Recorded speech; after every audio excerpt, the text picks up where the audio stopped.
What's up guys? Welcome back sa GDM Tiny Garage 64 channel. Tayo ay nagbabalik para sa ating panibagong unboxing video. This time naman mag-unbox tayo ng mga Pop Race 1/64 scale. Last video natin nag-upload tayo ng unboxing ng mga Kaido House. Ngayon naman subukan natin si Pop Race. So kung nagbabalak kayo bilhin tong mga scale model na to ng kotse, panoorin itong video nito. So lahat ng to nabili ko sa iba-ibang resellers. Medyo mura kasi last year to na models, or last year released mga to, 2025. So ito sila lahat, isa-isa nating i-unbox to.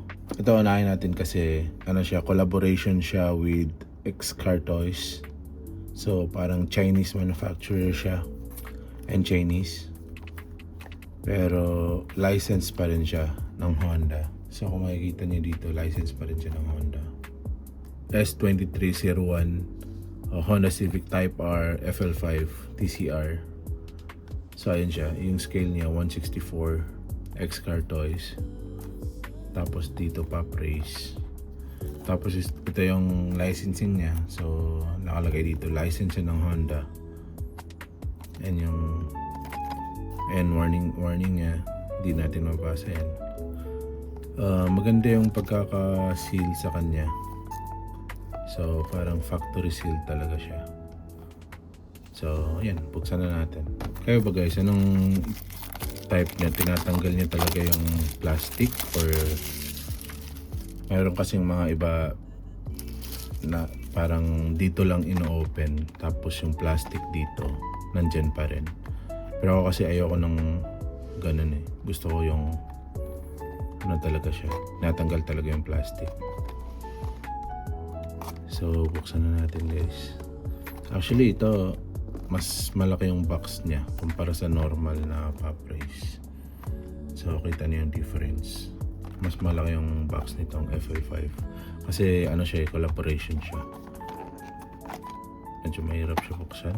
Ayokong mag-crease yung box yan. So ayan na, first look guys. Ayan, ganda.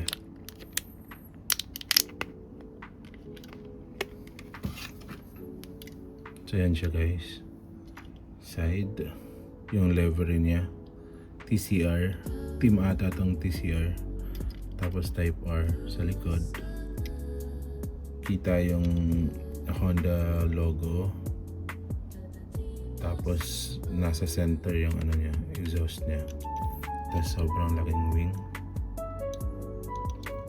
Tapos ganun pa rin sa side. Rubber wheels siya. So rubber siya, metal base. Lahat ata ng Pop Race metal base tsaka rubber wheels. Tapos yan. Tapos lahat ng Pop Race opening hood siya. So ayan guys, na-open natin. Ayan yung engine bay niya. Black yung engine. Tapos nakukuha na yung yellow. Tapos gray na lahat. Ganda din. Ganda yung details. So ayan siya, pagbukas. Ayan, close. So gawa na lang natin ng mas detailed na review. In the meantime, open na natin yung iba. So punta natin to sa side muna. EG6 isa sa mga paborito kong casting ng Pop Race EG6 na Civic. So Pandem din siya, Civic EG6 PR64 1/64 scale. So hindi siya collaboration, sa Pop Race lang talaga siya. Ayan yung artwork ng kanyang box. And sa likod niya, ayun, license din siya ng Honda. So ayan yung likod niya, spatan niya muna before natin i-open. So open na natin. Bilisan na lang natin kasi madami pa tayong o-open. Kung nagbabalak kayong bumili ng Pop Race,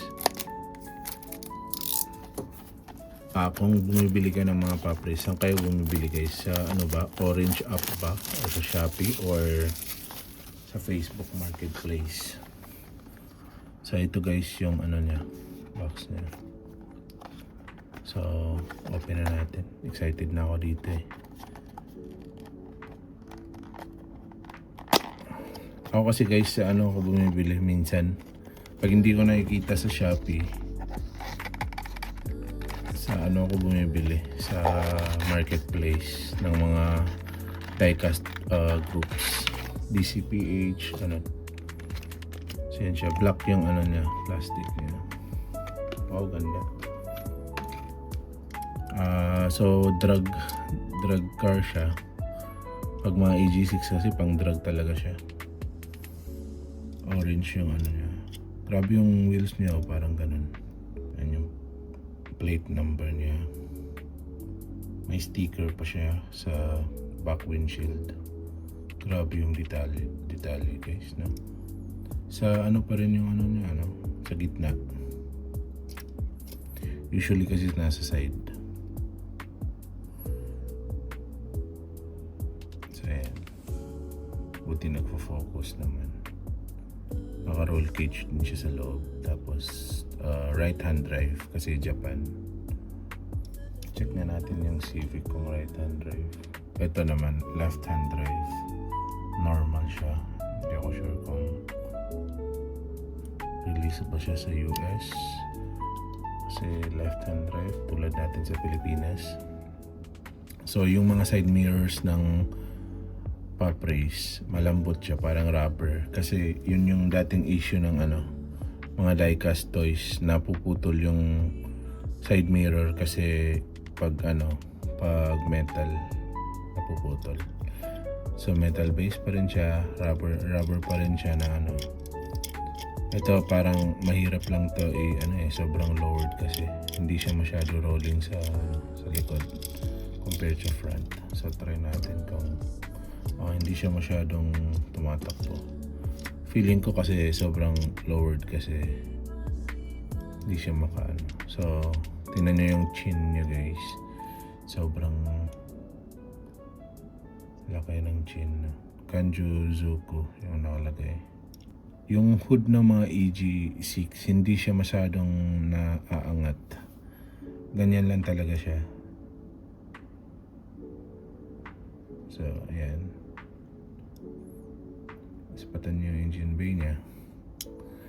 Tapos yun pa rin. Sobrang ganda ng colorway. Gray black.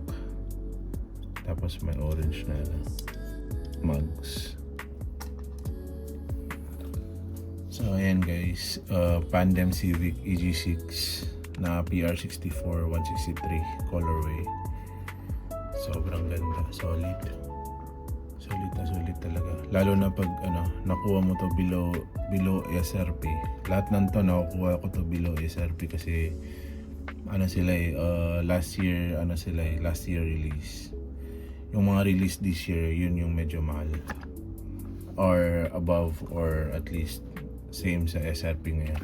Ito naman guys yung Mazda RX-7 FC3S RE Amemiya.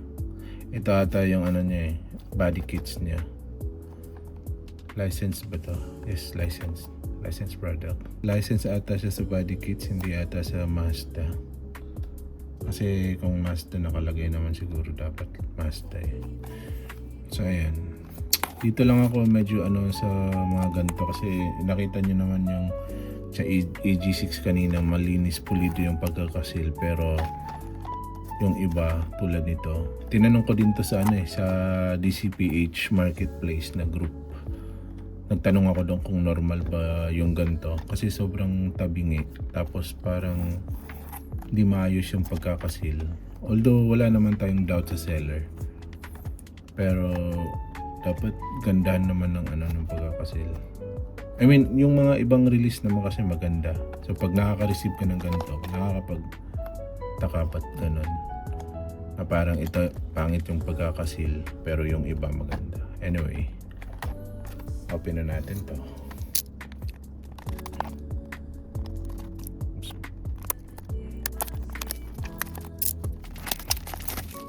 So ayan guys, maganda yung box niya, white. Kasi panigurado white din yung RX-7. Saan kayo natuto sa guys, about sa mga kotse? Ako kasi sa ako natuto sa Fast and Furious. Puro yung Fast and Furious na mga movies. Doon ako natuto sa mga kotse. Sinisearch ko kung anong pangalan. So, ayun guys, ang ganda. White tapos simple lang yung yung body kits. Marami kasing body kits yung yung RX-7 na sikat. Lalo na sa Fast and Furious. Meron yung Veil Side, yung kay Han, yun yung pinakasikat ata. Pero sobrang wild naman nun. Ito sobrang simple lang. Ito yung something makikita mo talaga in reality na RX-7. At saka kung magbibuild ka ng RX-7, ito yung parang simple lang siya na build. Naka roll cage din siya. Tapos red seats sa loob. Tapos ayun yung mga stickers, parang mga tatak niya, parang team ata nila. Grady din siya. Ayun ang Grady. Tapos RE, ewan ko kung ano nakasulat dyan, website nila. Tapos mga sponsors ng car, RE Super G. Tapos yung brake light niya acrylic ata yan. Ganda. Yung windshield wiper niya nasa gitna. Uy, mas maganda yung niya. Mas malinis. Mas malinis yung engine bay niya. Kita mo yung turbo. Tapos may red siya na brace. Tas kita mo compared sa EJ6, mas malaki yung opening ng hood niya. So ayun yung engine niya. May din. Ano ba nakasulat? Grade yata. Hindi ko na makita, sobrang liit. So ayun guys. Tingnan natin kung rolling. Rolling din. So ayun, spatan natin for the last time. Ganda. Next natin, RX-7 din, pero iba namang colorway. So PR64 240, yung white 260, yun lang pinagkaiba nila. Pero I think magkaiba to ng hindi, Amimiya din. Iba lang yung color nito. Pink tsaka blue. Sabi nga nung anak ko sa kanya na lang daw to kasi pink.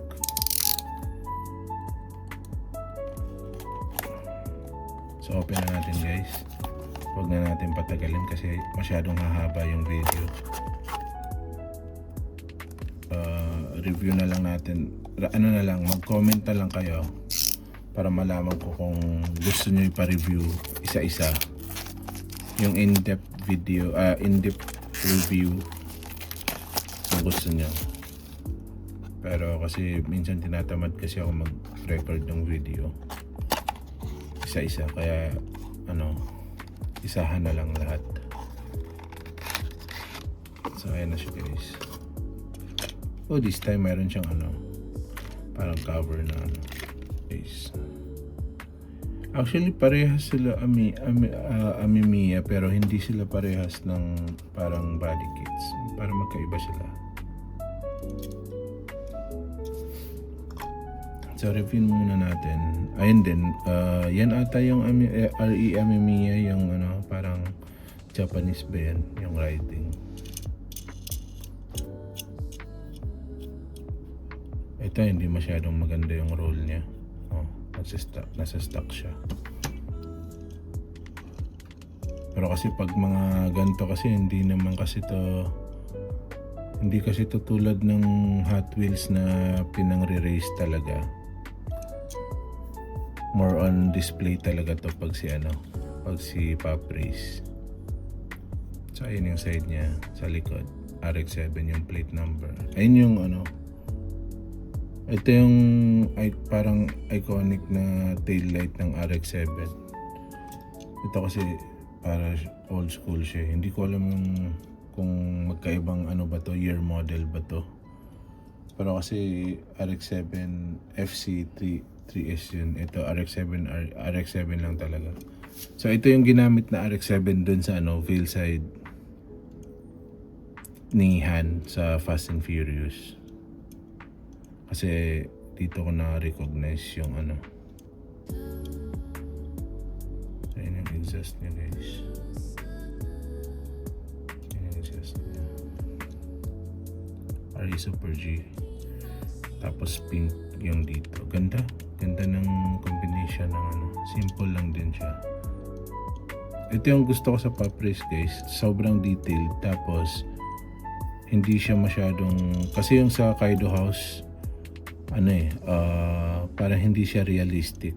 Sabi nung may-ari or yung nagdi-design sa Kaido House, yun daw yung imagination niya na gusto niya gawin. Pero yung mga kotse, yung mga models dun, hindi kasi sila realistic. Wala sila sa real world. Doon lang sila nag-i-exist sa So ayun, tingnan natin yung hood. Uy, ayun yung hood niya. Naka-close kasi siya, so kailangan kong pigilan. Ganda. Check niyo yung loob. So ayun, naka-red pocket seats pa rin siya. Right hand drive. Tapos naka-roll cage din. Okay, next. Yan siya. Next na tayo. Ito yung isa sa mga paborito kong model in real life.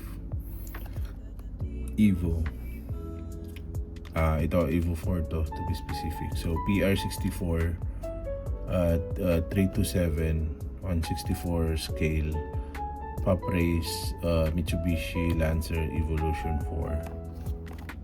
Stas. Ayun pa rin yung pagkakasil, no? Pangit pa rin. Hindi ata siya license kasi usually dito nakalagay yung license ng mga Pop Race. So malamang wala tayong makikitang masyadong mga branding. Ewan ko kung anong dyan. Kung hindi license, pwede ba sila gumamit ng logo ng brand? Like, pag sinabi mo hindi license, parang hindi pumayag yung car company na gamitin yung brand nila for this specific model. Ewan ko sabihin niyo sa akin sa comment section kung anong licensing. Kasi tulad nito wala tong license, pero pag tinignan mo to, ayun, may license siya ng RE Amemiya. Pero ito naman si Honda, license talaga siya ng Honda. So ang car company talaga yung nag-license, tulad nung sa Toyota din, diba? So medyo hindi tayo sure kung paano ba yung nung licensing sa toys. So ito, guys, open na natin to.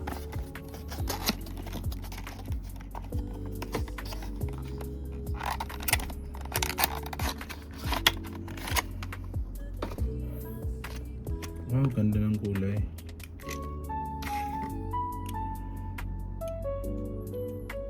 Evo 4 sa side. Yun lang, sobrang simple. Malaking wings, Evo 4 na plate. Malaking tail light. Nasa left side yung exhaust niya, muffler. Tapos parang stock lang siya. Ganda ng roll, rolling talaga compared dun sa RX-7. Evo 4 rin. Maganda to pang display pag ganito, pag parang stock. So yan siya. Kita nyo, guys, parang Walang logo talaga ng company. Walang logo ng Mitsubishi kasi hindi siya license. Yun yung ano ko para sa akin. Hindi nila pwede lagyan ng logo ng car company dyan kasi hindi siya license. So opening hood pa rin siya. Ganda nung engine bay niya kasi yung engine talaga niya is color red. Tapos other than that, lahat na black na. Ganda, simple lang. So ayun na. Maganda yung roll niya. Gusto ko i-collect yung may mga ibang kulay kasi nito. Mayroon akong nakitang white, mayroong silver, tapos ito yung black. Gusto ko bilhin din yung ibang kulay. So ayun guys. Next car na tayo. Itong tatlo na to, nabili ko sila unsealed kasi hindi ako makahanap ng sealed na swak sa budget ko. So unsealed mga to. So ito na unahin natin. Skyline GTR BNR 32. Ito yung tinatawag na Godzilla kasi denominate niya yung racing era nung era niya. Lahat ng mga race pinapanalo niya. Itong R32. Dito nagsimula yung GTR, tinatawag siyang Godzilla dahil sa kanya. So ito, tingnan natin. License ba to? Hindi din siya license. Kaya wala kang makikitang Nissan dyan. So yun yung likod niya. Hindi siya licensed. Ayan. Maganda sa Skyline pag pop race, bukod sa hood, na-open din yung trunk niya. So tingnan muna natin itong livery niya. Castrol na livery. Number 23. So guys, ayun na-open siya sa likod.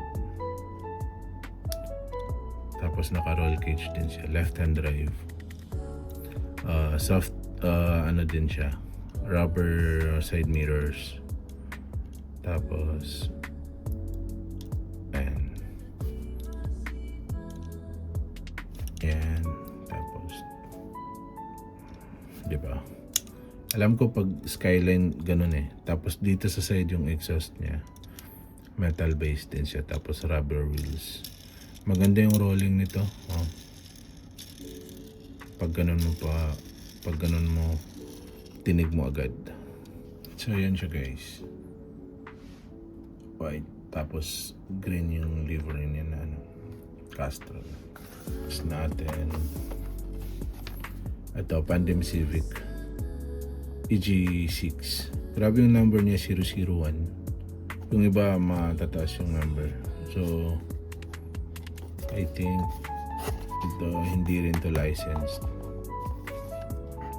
Na-open ko na din to. Nakuha ko pala to meron akong unboxing nito pero short video lang, parang reels lang. Naka-blister kasi to nung nakuha ko. So wait before natin. Ayusin muna natin ang box. Naka-blister kasi to guys. Kasi sa North America, sa US guys, maraming mga collector doon na gusto nila yung blistered. Blistered meaning parang ganito ba? Nakaganyan. So yung pop race na blistered, dito yung niya, box. Tapos yung car nasa parang ganito pero nasa taas. So ito yung box niya. Ganda blue. Tapos ito yung Pandem. So Pandem stickers sa lahat ng mga sides, pati sa wing. Ito yung logo ng Pandem ata. Pati license plate. Pati license plate. Nasa gitna na naman yung niya. Tapos maganda yung roll nito. Dinig mo agad.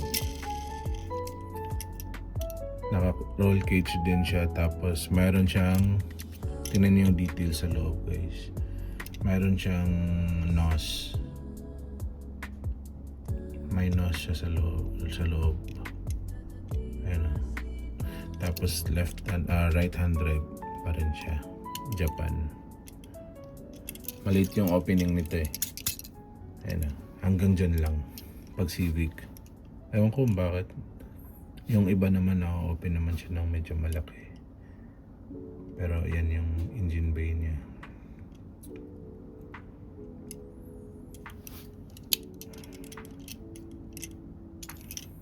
Okay, lastly, ito yung pinaka-favorite ko so far.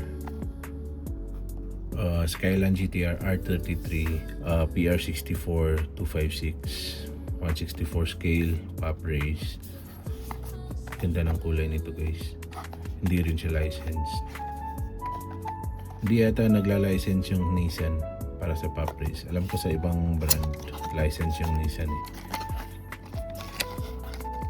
Sobrang ganda ng kulay nito guys.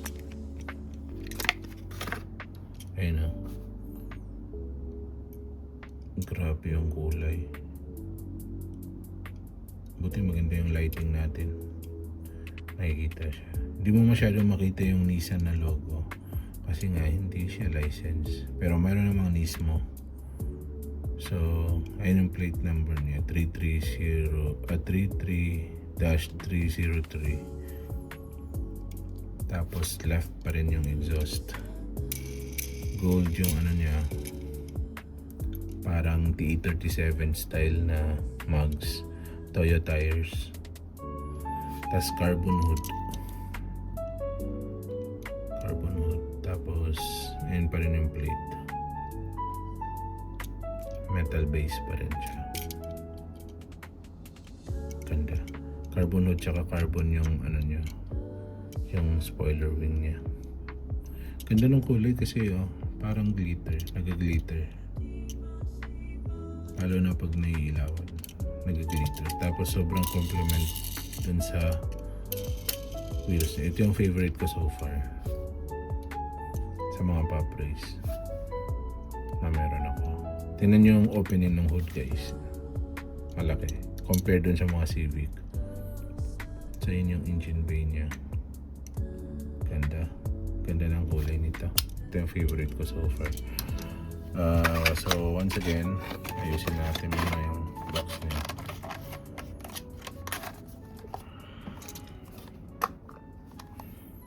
Ayan siya guys. Alin dito guys yung pinaka-favorite niya so far? Ako bias ako sa Skyline eh. Skyline talaga yung paborito kong mga kotse. Siguro number 2 ko is yung drag na EG6.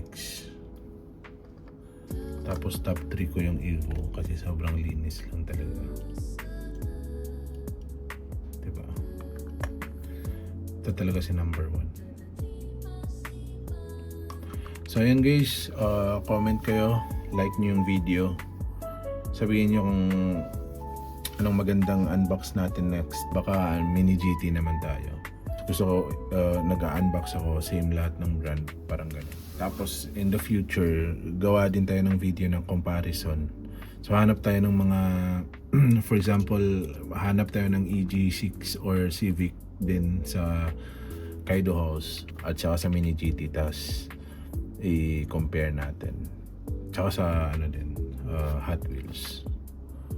So ayun guys, maraming salamat sa panonood. Sana mag-subscribe kayo at mag-upload pa tayo ng maraming unboxing at saka tingnan nyo yung mga short videos natin guys. Nag-upload ako halos araw-araw ng short videos. Tapos meron din tayo sa TikTok tsaka sa Facebook, Instagram. So same din yung pangalan, GDM Tiny Garage 64. Hanapin nyo lang sa mga ibang platform. So maraming salamat guys at yun. Bye.